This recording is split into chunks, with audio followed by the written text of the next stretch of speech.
Set pieces. It's Farrell on it again. Deep one around the back. And Quinn has scored. There is the breakthrough goal. It's Andrew Quinn. The underdogs bare their teeth and show their fight in this cup final. Drogheda United strike first. Welcome to the We Are the Drogs podcast, a Drogheda United fans podcast, proudly sponsored by the Coffee Box. Hello and welcome to the We Are the Drogs podcast, episode number 12. So once again joined by Owen. How you doing, Owen? Greg, how are you? All good. Joined again by Richie. How are you, Richie? All good, Greg's up. Right, good stuff. So just to let everyone know that we just recorded 15 minutes of us talking and I forgot to press record, so we're going to have to say it all over again. That's a sackable offence. Yeah, I know, and I was just... I was on a roll there. I thought it was going really well, but sure, how and ever. So, yeah, look, what turns out to be probably a good weekend started off not so great over in Sligo. We came out of it with a 2-2 draw after being 2-0 up. You both travelled to the game, so you had a good night over in Sligo, I presume? Yeah, no, great night, yeah. Simple so it was a great weekend. Look, it's always a good away trip, Sligo. And as I said earlier, we end up in Mooney's, pub across the road. So we had a good night in there and met a couple of the Sligo fans after the game. We had a great chat with the lads and good lads, like really, really friendly, really welcome. So it was good. Enjoyed it. Very good. Bogo. I had a good time. I was... as far as I know, there isn't one in Sligo. Not that I was looking, but I was over on the Stag side like 2 nights. So I had a long drive home on Sunday morning. I actually seen you when I was driving out of Drogheda. I seen you on the Dublin Road, Greg. I don't know whether you knew it was me shouting at you. Oh, I did. I was bringing me mammy down to get her hair done. Yeah. I would be honest, when I saw you coming, I was ready to give you the middle finger, but then I saw your mother was with you. I thought I better not. So my mum was giving you the middle finger. Did you not see her? Anyway. Right, look, lads, we'll get on to the game.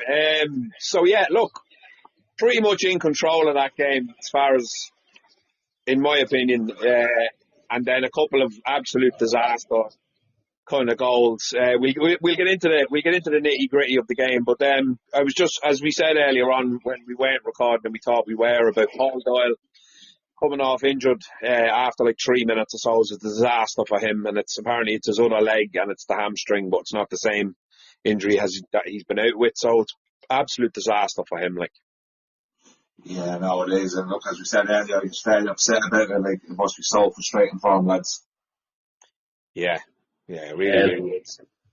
Yeah. Really, really sorry for him. And apparently he's doing really well in training and stuff, and like the other players and getting a good vibe off him and stuff, but just keeps breaking down, unfortunately. Yeah. Was he a bit of a risk to bring in, considering, he has that kind of reputation as being a bit of a sick note, like fella that's always injured, you know what I mean? Was it a bit of a risk bringing him in? It probably was, but you nearly think, right, he's been playing on that fucking bouncy castle up the road. If he actually gets playing on grass, will that help with his injuries? But obviously it hasn't really made much difference. But I don't know. It'll be hard to keep him on there next year if he keeps going the way he's going. Like, yeah, you raise a good point there.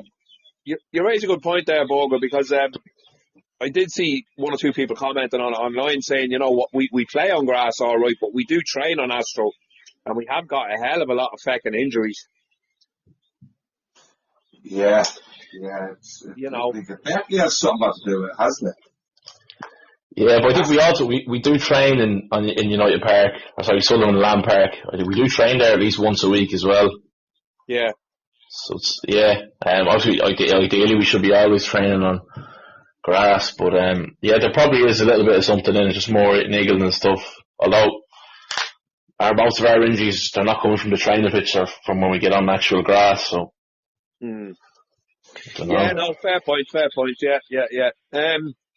Right, look, sure, we'll get on to the game. So, really, really, really well taken. First goal, Conor Keeley on the score sheet again. I think he's got Is it 4 now? That must be 4. Could be 4 or 5, wouldn't it? I think it's 4. Yeah, it's definitely at least 4, yeah. Two against Derry. He scored 1 before that and then 1 the other night. Yeah, he won against Rovers. Yeah, there we go. I think it's definitely 4. So that makes him our probably second highest goal scorer for the season so far, like, which is a good record for centre half. Brilliant, yeah. Yeah, class. What was I going to say? Yeah, decent delivery into the box by Farrell, and a lovely, tidy finish by Keely. Farrell, I think, has stepped it up over the last couple of games. He's maybe he was listening to the podcast and a bit of slagging we were giving him. Yeah, I would imagine so. Yeah, no, it was a great ball in, and he does have it in his locker, doesn't he? Yeah, look, he has been poor the last few games, and I'm sure he knows that himself. He doesn't need us to tell him what lads in the stand shouting at him. I'm sure he knows, but he has that in his locker. So look at the ball he put in the cup final for our first goal. Brilliant.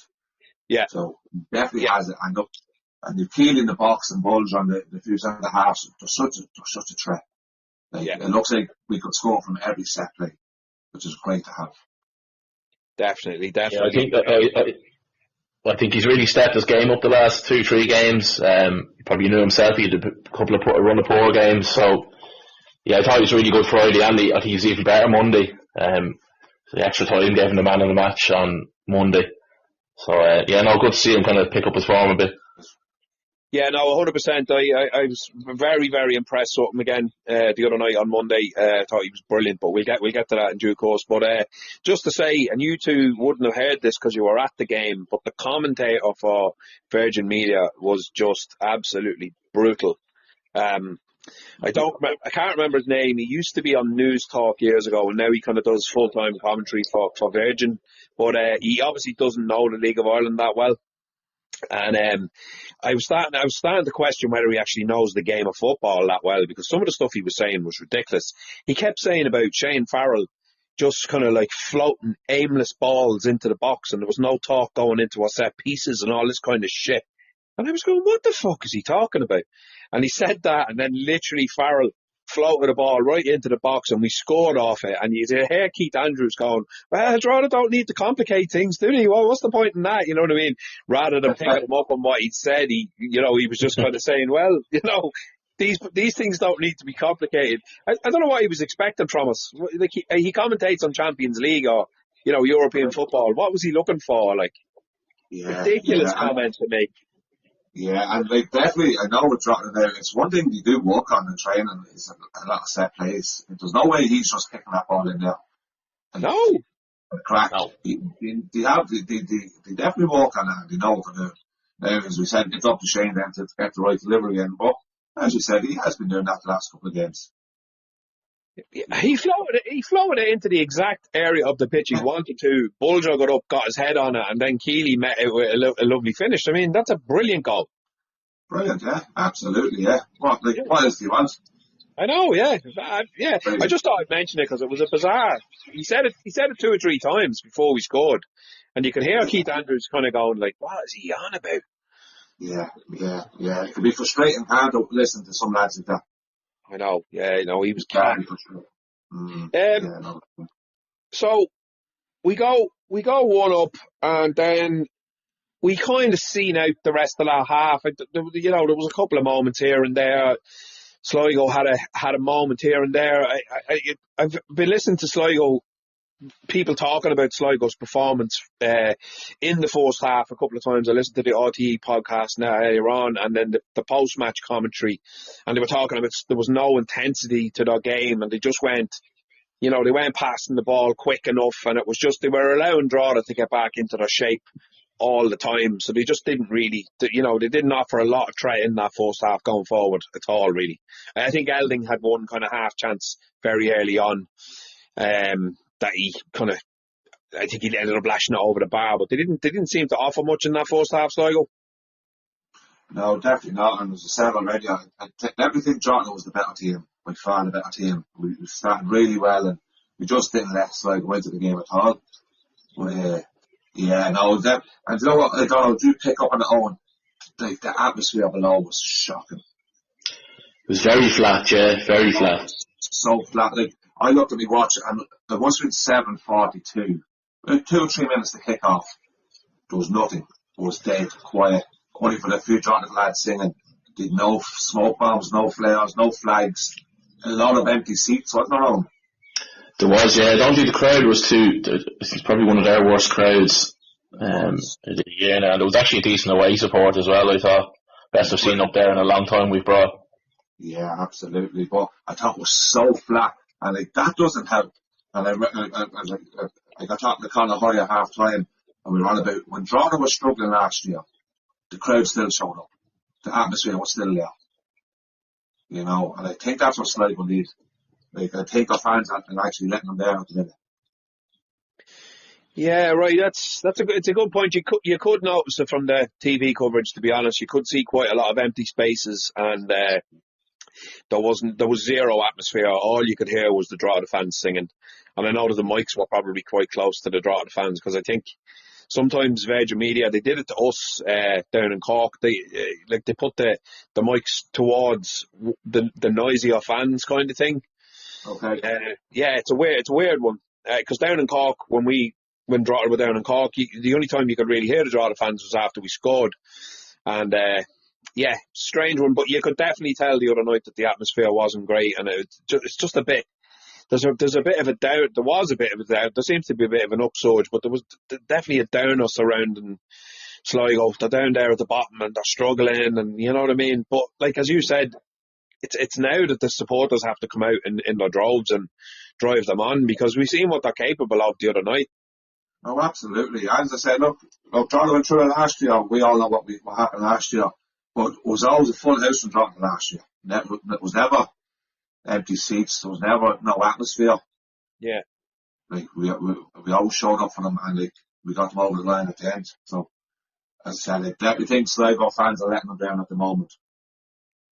Do you know what? I think there's definitely an air of Sligo fans being sort of a bit pissed off with the ongoing situation. Like every year they're just losing their best players. You know, we're well used to that. It happens to us every year as well. But I think there's a bit of optimism with Drogheda at the moment, because we have the sort of owners in now. And, you know, they're upping the budget bit on bit every year, and we're getting a few more bob. Whereas Sligo, fan-owned club, like there's nobody coming to save them. You know, there's no big pot of gold at the end of the rainbow to bail them out. Like, they have to keep that work ethic up, which they do. Or I mean, you know, the amount of money that they've come up with over the years as football supporters is unbelievable for a small town. Like, Absolutely. Yeah, I'd say they're the best for fundraising, for club fundraising in the country. They're a really good community club. But yeah, they just need a bit of a lift from somewhere. Yeah. It's just unfortunate. I think they're just unfortunate everyone else has been able to spend a bit more money and stuff, and they just kind of fell behind a bit now. But yeah, no, they're a great club, and I wouldn't like to see them get relegated now, to be honest. no, either would I, definitely. No, I've always enjoyed my trips over there, and you know, the fans are grand. Like, they're not. I was going to say they're harmless, but that's not very nice. But you know what I mean. There's not. They're sound there. Yeah, that's it. That's a bit nicer, yeah, that's it. But budgets wise, apparently we have just slightly higher budget than they do. Right, okay. Yeah, it's us and them down in the bottom two for budgets. Yeah. And then Cork, I think, just above us. Yeah. Cork just above us, right? But you know what? It never bothered Drogheda over the last couple of seasons, the budget. Like, he never brought that into play.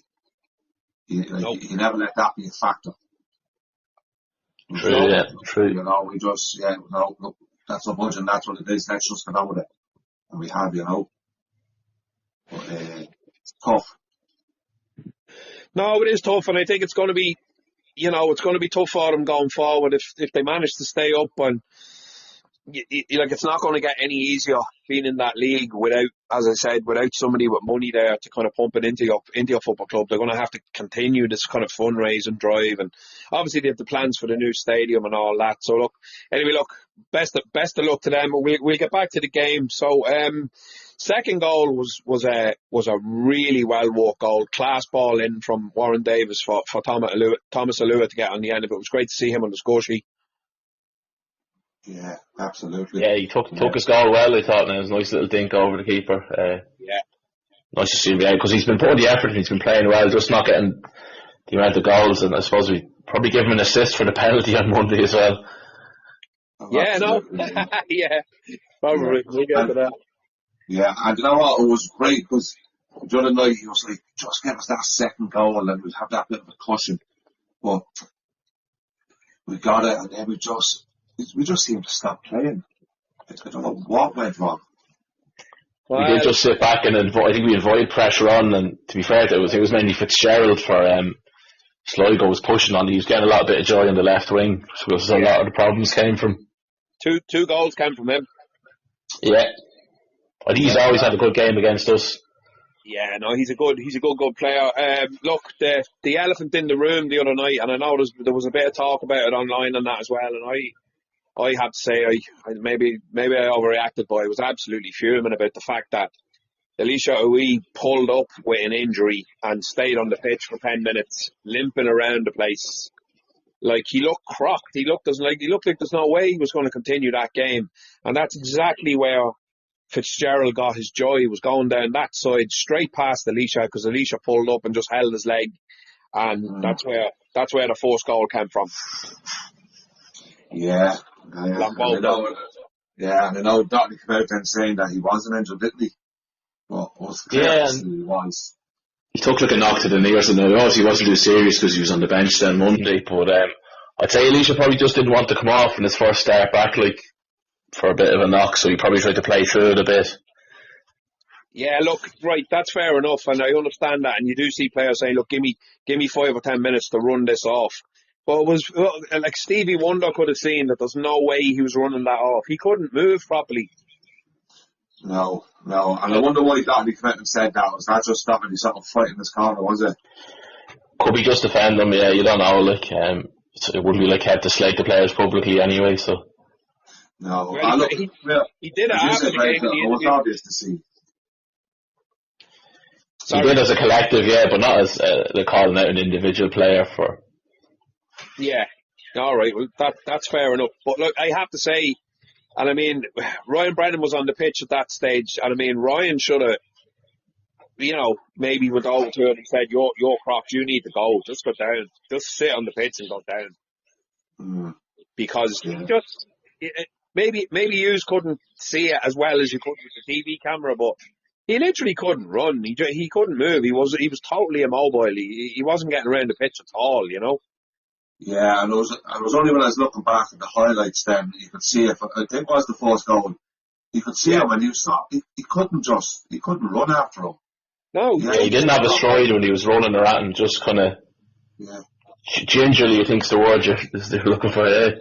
That's the word, alright. Yeah, it was obvious to see. Yeah, so then, like, Fitzgerald just kind of skins past them, puts the ball in for Lamboto to score their first goal, and I mean, it was heartbreaking. I was just like, oh no, man, it shouldn't have happened. It was absolutely infuriating. But anyway, look, so we own Lamb to come on. What a brilliant guy to have on the bench, because I think he's just been playing out of his absolute skin lately. Like, I mean, he's very unlucky not to get a start. I presume it was just to rest him rather than anything he'd done wrong, you know what I mean? He was brilliant. And he's just getting better and better. Yeah. He really is. Yeah, he was fantastic. He was. But, I don't know. I definitely think he played go forward of Lamb.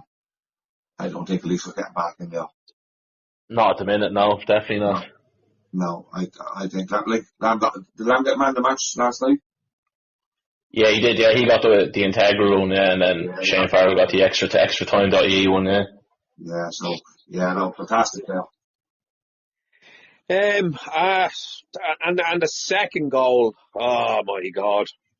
In fairness, it was down the same side and it was Fitzgerald again, but I've looked at it a good few times and I still can't work out how that ball ended up in the back of the net off Bulger. He seemed to be torn the other way. Yeah, I think 9 times out of 10 that goes out for a corner, to be honest. Just a bit unlucky, but for Bulger, I think.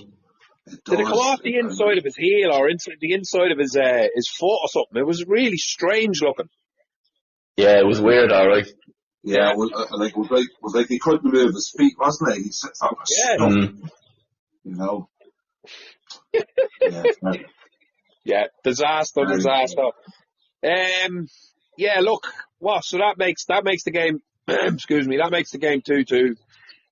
We had an unbelievable shout for a penalty towards the end from the set piece. Yeah, Elding on the line, and I mean, like I froze it, did the freeze frame thing, and took a photograph of it. And that ball literally hits the top of his arm. It's his arm. It's not his chest, like the commentator on Virgin was trying to say. Conan Bourne, I think it was. It wasn't his chest. It was his arm. His arm comes out towards the ball, and he blocks it from going in the net. There's no more of a blatant penalty than that. Yeah, and we couldn't really see it now. Well, I couldn't from where I was. So yeah, no, I couldn't see it, but I think the replay is fairly conclusive. I don't know if Vinny Park said no. Sure, I think he's just anti-draw or anything like. Yeah, yeah, like his arm's raised up and it hits the higher side, upper bit of his arm, just below the shoulder, which is his handball. Like so, and it's a red card as well because it's stopping the goal scoring opportunity, or stopping the ball going in the net. So that's right, it was on the line. So yeah, and that could have been the game for us then. Yeah, sure. Yeah, not the first time. It won't be the last time. We won't get a penalty this year. We probably wouldn't have deserved the win the way the second half went. To be honest, I think Sligo were probably worth the point. You know, like, and I think we probably would have stole it. But then again, I have no problem with stealing the win. It doesn't, that kind of thing doesn't bother me. But like you didn't notice it on the night, which is fair enough, right? Because the way you stood in the away end in Sligo. But sure, no one noticed it on the telly either. No. You couldn't see it. It happened so quickly, and Elding was being blocked by players, and you just couldn't see it on the telly. And not one draw the player looked for it. No, none, as far as I could see. Yeah. And you usually get a couple of lads, and you know by their reaction. Yeah. Something happened, don't you? But yeah, it's a strange one, all right. And was it Dottie that brought it up then in the interview, was it, at the end of the game? He did, yeah. He did that. The interview he wasn't very happy about, was he, Owen? No, he wasn't, and rightfully so. So he would. I think he has a tablet on the bench, I think, and he looks back at replays and stuff like that, so he would have seen it not long after, so he's every right to be pissed off. He has, I mean, but that wasn't the only thing he was pissed off over, was it?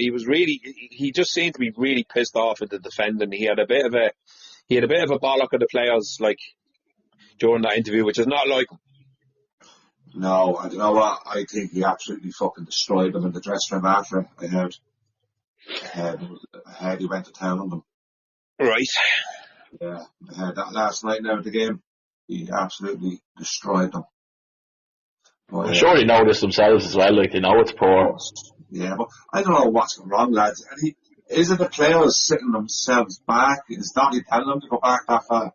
We just seem to give up all possession and all say, right lads, let's go, have the ball, create all the chances you want.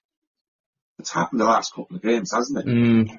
You know, I'm not saying we give up, we don't obviously give up, but it looks like we just go into a shell. You know, I don't like that style of holding on to a lead. Yeah, no, I agree, yeah, definitely. No. Is there an element of, right lads, we're 2-0 up over in Sligo, you know, we're not gonna, you know, I mean, you're not gonna obviously take any risks and you're not gonna be pushing on. You're gonna have what you hold, but I think sometimes it's to our detriment, as you said, because we just invited them onto us, like. Yeah, and more than normal, like, you know what I mean?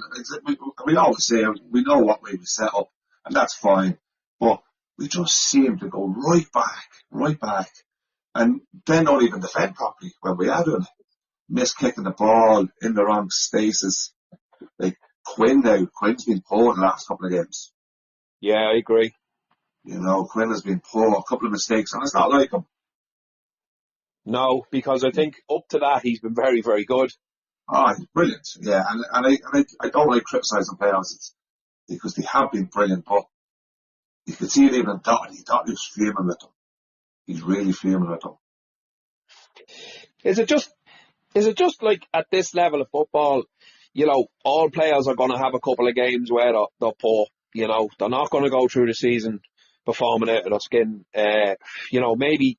Maybe players that have come into other clubs like Rovers and Pats and all that are coming in there with big reputations and more money involved and all that, and maybe they've been over in England and all that, and their level of training and all that and coaching when they're younger is a bit higher than some of the players we have.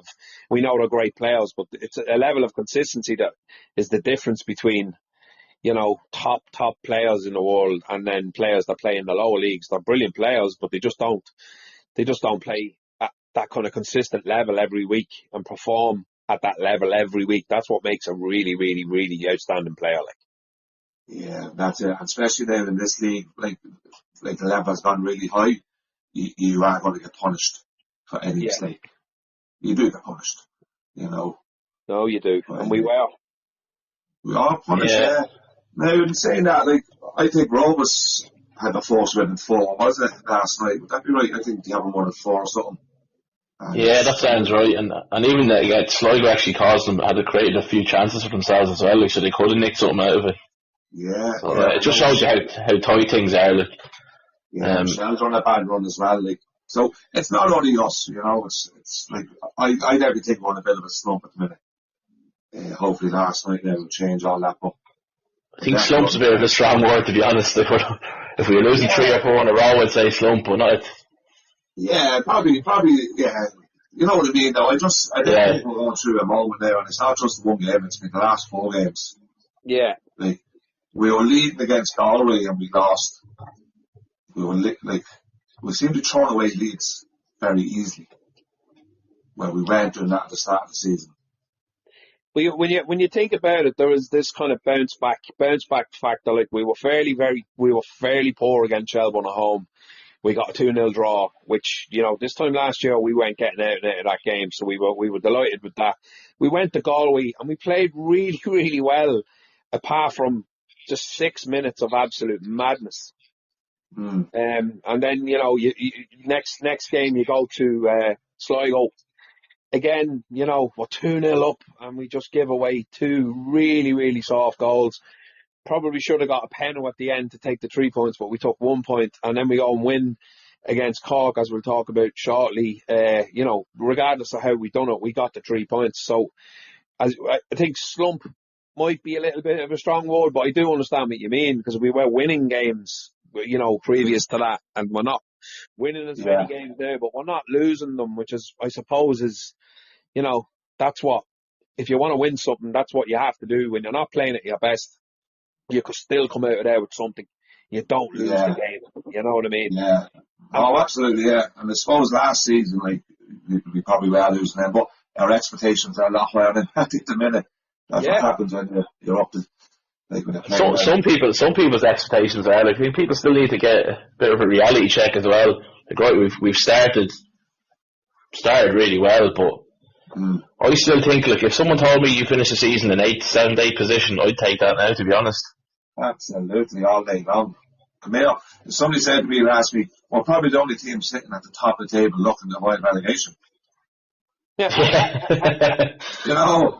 I was like, fucking hell, because everybody keeps saying, 40 points, and I say to myself, get to that magic 40 points, and then see what happens.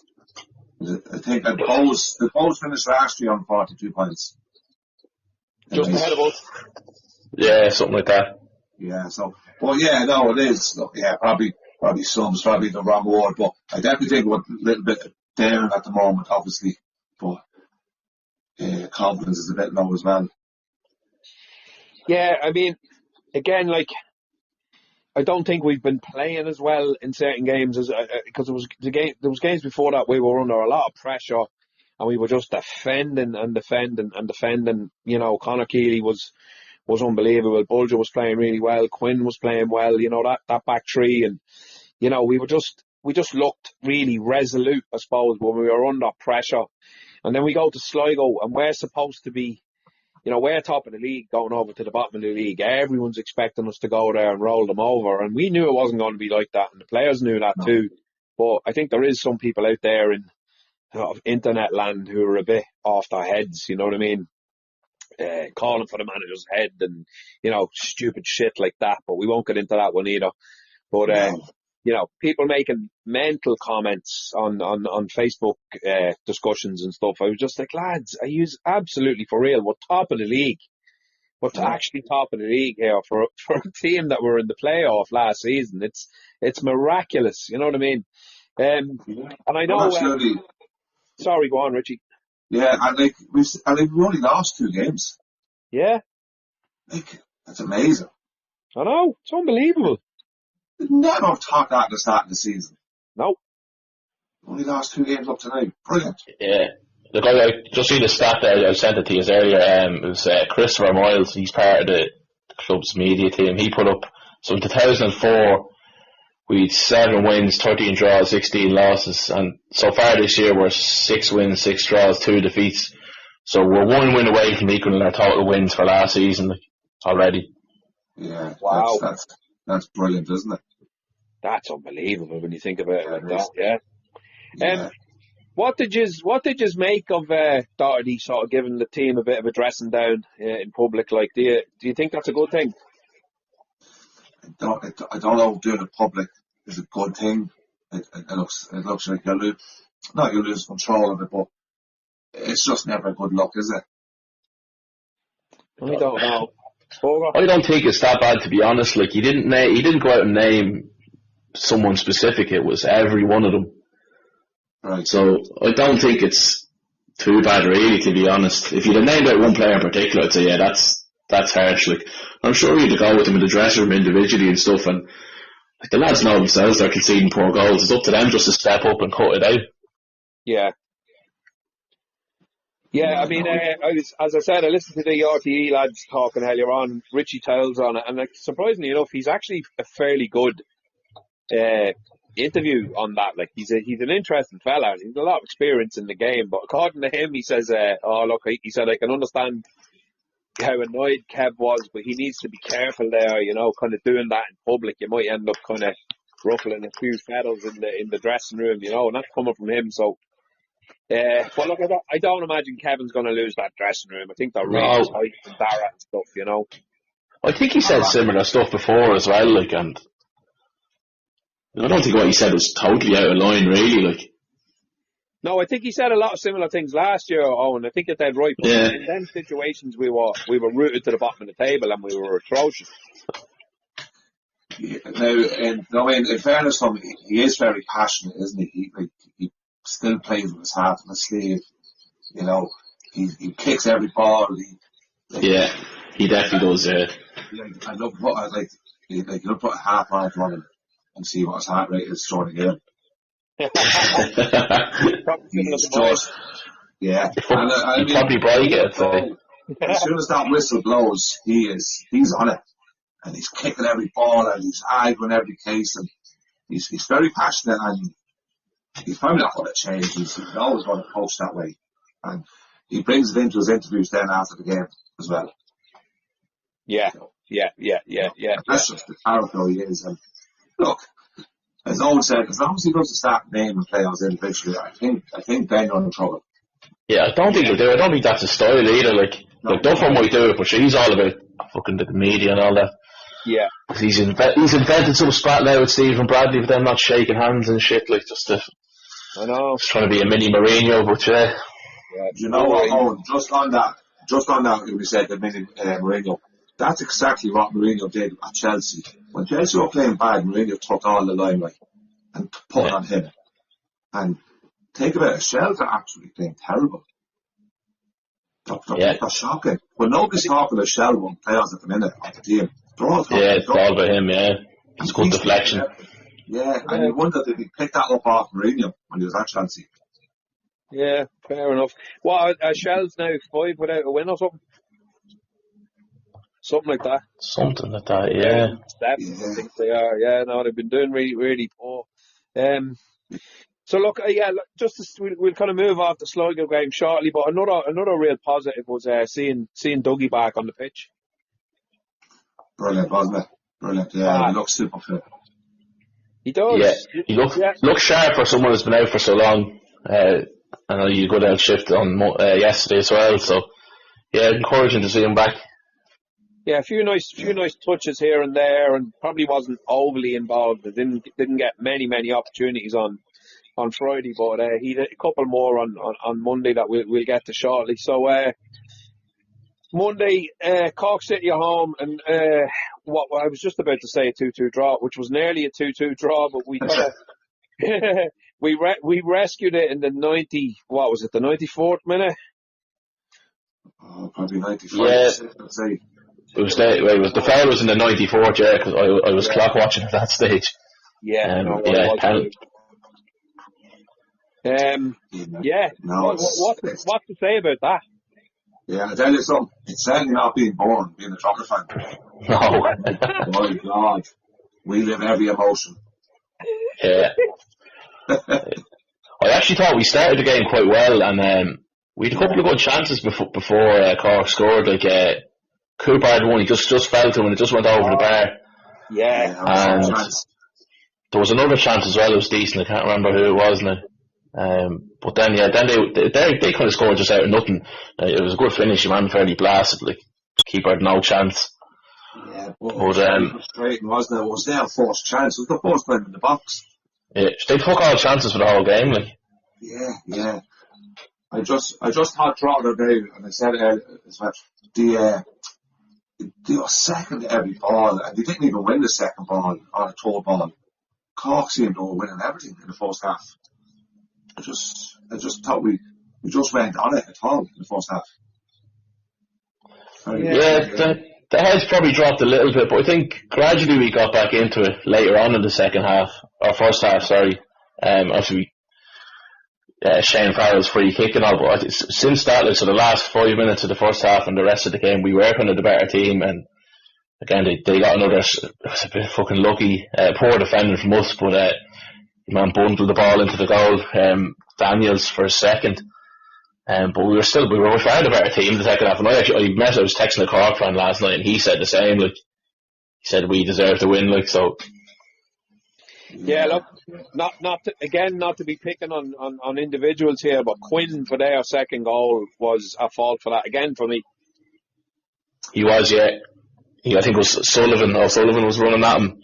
Yeah. And he nearly kind of backed off and kind of let him go in further and further. Yeah. I know he's afraid of giving away a foul and a free kick and all that, but like the further you are from goal, just smash him if you have to. Like, at least it gives the lads a chance to set up for a set piece. Yeah. Don't let him run into the box, like. No. A lot of hesitancy there, and just kind of backing off, and then you could just see it coming. And in fairness to your man Daniels, two poacher goals. Like, I mean, he took two of them really well, and he's only in the country a wet day. Like, and he's gone in July as well, apparently. So they won't have him for long. Going, yeah. That's the talk. Yeah. Seems to be. Yeah, he'll only be here until the summer. Like, so. You said he had a 6-year contract the other night. Yeah, I meant 6 months, which isn't even a real thing. They must have agreed to keep him till the summer, and they're going to let him go. But yeah, he was a good find for them so far with them missing like Maguire and Keating. So yeah, he was a handful. He was signed off one of them, free agent sort of apps. Like a date, like Tinder for free agents. Like. Yeah, that's where they got him from. Like. I think Johnny Ward might have called it that on the LOI Central or something. Yeah, Tinder for free agents. Yeah. I'm sure there's a lot more to it. Obviously, the boys do the homework and that. You're not just going to look at him and get him. But no, he's tall and gangly, and he's a different kind of. A different prospect having to deal with than Rory Keating or Seanie Maguire. You know what I mean? You don't know what he's going to be like, but he's done well. Oh yeah, he's very like the man from Sligo, isn't he? The Sligo lad up top. Oh, and Bolo or Fransley, yeah. Fransley Lomboto, yeah. He's very like him. He's just awkward and puts himself about and makes things happen. So, I think we'd 5 changes the other night. That's the most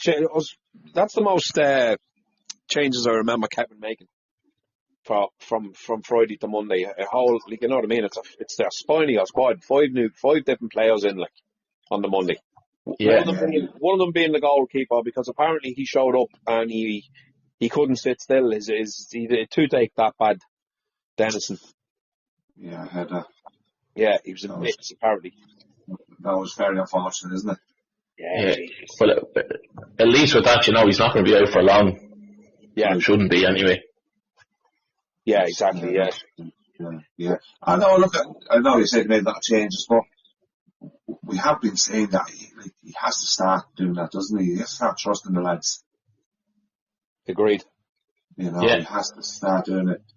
Maybe not 4 or 5. Maybe that's a lot, is it? Yeah, but some of them were forced as well, with Markey being injured and that. So yeah, true. And then the keeper obviously wasn't going to change him. No. Look, it's definitely freshen it up all right. Look, it's good to see Heaney. I don't mind seeing Heaney play. I think he brings great energy to the team. Yeah, he does. And like, right, if you want, we'll get into that one now. I suppose it's a good time for it. Darragh Markey going off injured the other night again is just it's a disaster. If we lose Darragh for any sort of prolonged period of time, he went off with one of those protective boots on him, and he has to have a scan to see what it is. But I'd say we won't be seeing him for definitely a few weeks at the best. Like, yeah, if he's in a protective boot, then you're talking at least a month for a few weeks. Jesus Christ! And then with Paul Doyle gone as well, we're going to be struggling in the middle of the park, lads. Yeah, big time. And it's just so frustrating because you're after getting Dougie back now, and Dougie and Warren now, and Markey playing off them, then Markey gets injured.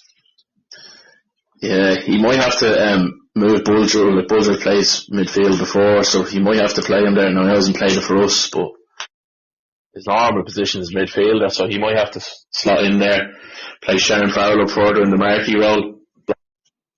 Yeah, I'd say you go Heaney though, really, Owen. You just go Heaney and Brennan. He might do, yeah. Well, yeah, I don't know if I trust Bulger in midfield, but jeez. I've never seen him there. I've never seen him, so yeah.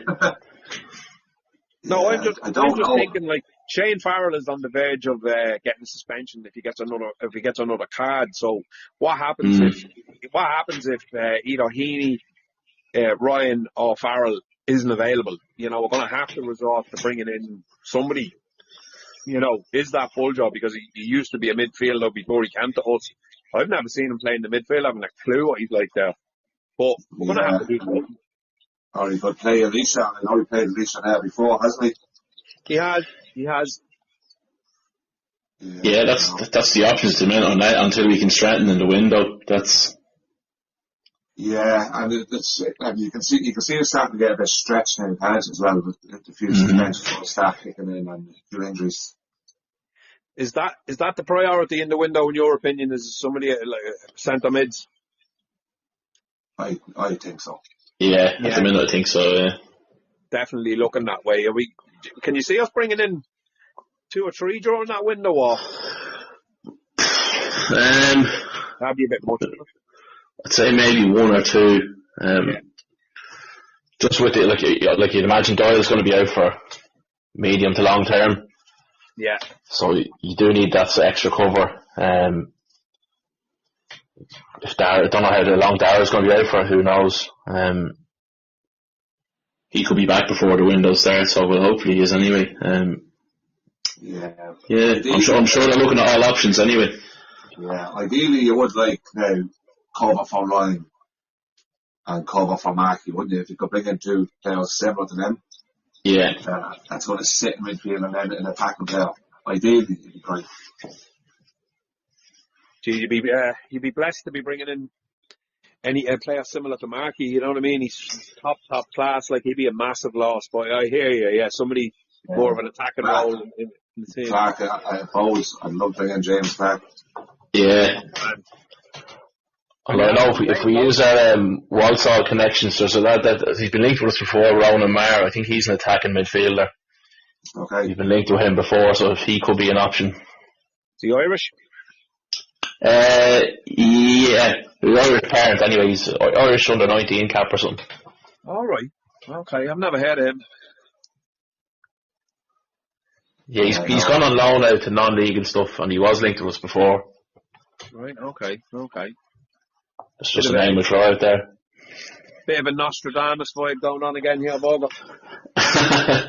Well, actually, I stuck a fiver on Shane Farrell to score first goal yesterday, so it was close. Oh, God. Yeah, it was a decent strike from Farrell. It did take a little bit of a nick, didn't it, going through? It did, yeah. I was actually standing down in that section. I wouldn't normally be down that way, but yeah, so just you see the deflection straight away. Yeah. But I love delighted for him. Yeah, no, absolutely. I think he definitely going that.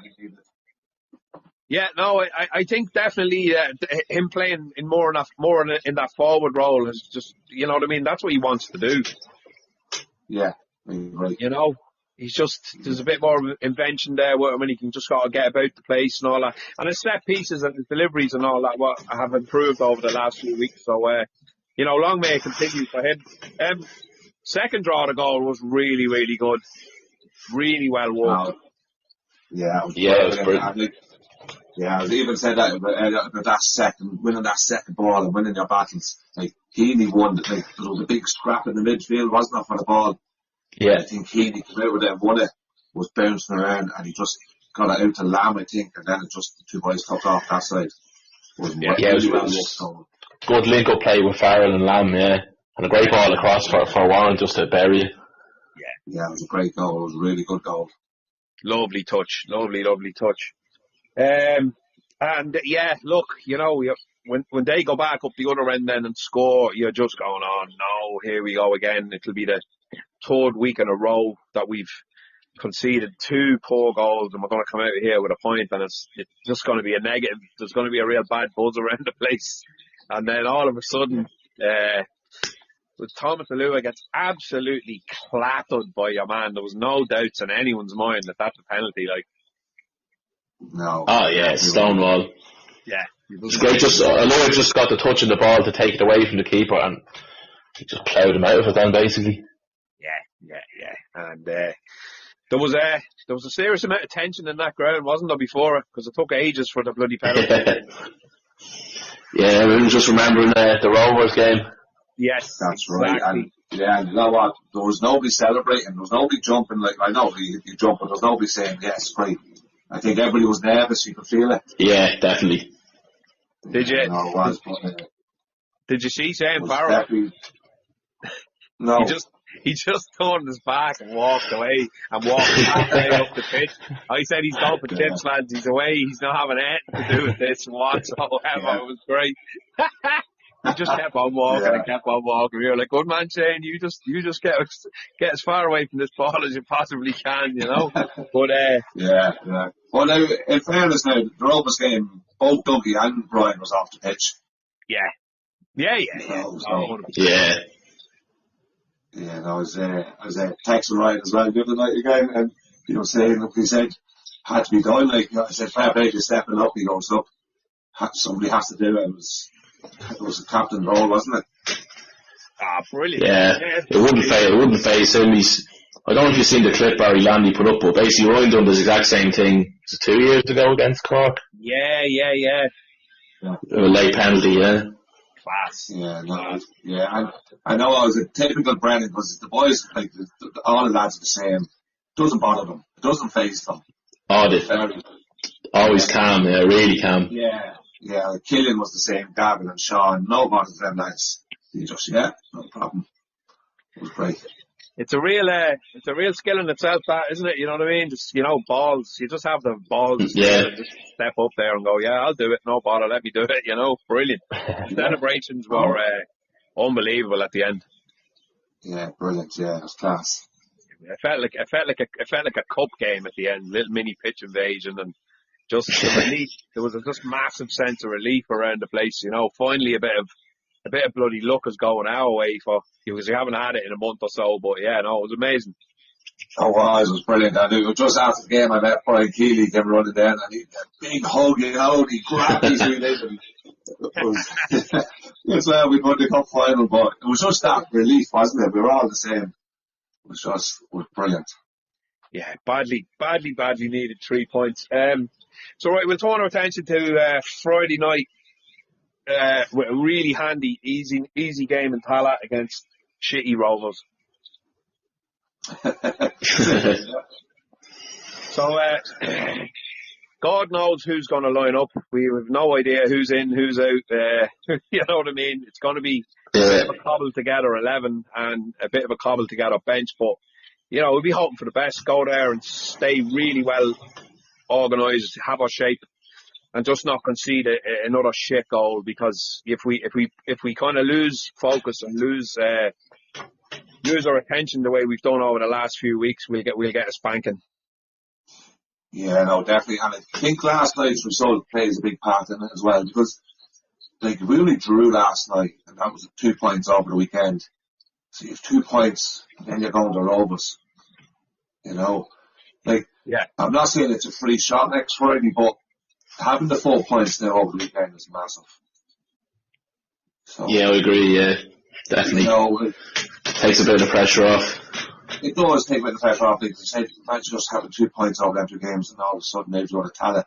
Like, it's going to be tough in the Tala, lads. I don't care. It's going to be so tough. Yeah, it's going to be about, I could just see Rovers will have about probably 70% possession, and so we are going to have to be really tight at the back. They're going to have to tighten up those mistakes they made in the last couple of games. Yeah, and I think the Rovers really go top, don't they? Rovers second. Yeah, it's top of the table clash. Top of the table clash, so they're going to be well up for it. Oh yeah. Yeah. You know, so well, look, in a funny way, maybe it's the kind of game we need going into this game after the back of the last few, where, you know, you're going to Sligo, you're playing Cork at home. You know, even Galway, I know Galway are a good side, and what you call it, Terryland is never an easy place to go, but you're still expected to get something from it. You're still expected to go, you know what I mean? You're expected to go to Sligo and get something from them because they're 10th and they're last, and then you're expected to beat Cork at home. And we know what we're like with the favourites tag. We're not good with it. Like, we weren't good with it in playing Bray in the playoff. We you know what I mean? Obviously we did the job, but we still, I think we still were a bit afraid of that sort of favourites tag. So going back to Tala to play Rovers, we know they're going to dominate the ball, as Owen just said. We know they're going to have a lot of shots. We just have to defend like we know we can defend, and just get them on the break and try and do what we've been doing. You know, we did it to Shells, we've done it to Bows. You know what I mean? We know we're capable. Dougie back on the pitch as well. Warren, Alua, you know what I mean? Like, I'd be over the moon right now if you offered me a point. It'd be a brilliant result away in Tala, but, you know, it's not even a not lose game. We lose. There's no shame in going to Tala and losing. Everyone does that. You know, it's one of the toughest places in the league to go and get a result. But we've seen Waterford go there and win, and, you know, Cork got a draw against them recently and all that. They're not infallible. They've a lot of players coming back from injury and all that, but they're not playing out of their skin. I mean, they're second, we're first. You know what I mean? Yeah, no, absolutely, yeah. And I suppose you can't go with that attitude either of, we're probably going to lose. Like, I'm sure that's not how Dottie's going to set them up. But, look, just cut out the stupid, silly mistakes that we've been doing the last couple of weeks. Go back to the beginning of the season, the way we were so solid. Yeah. We can do that. Like, we definitely go and get a draw if we can. Why not?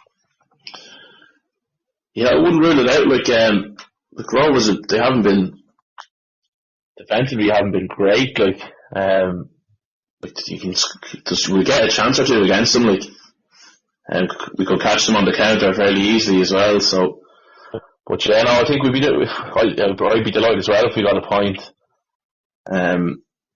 It's going to be tough, but yeah, there's no reason why we can't get a draw out of it.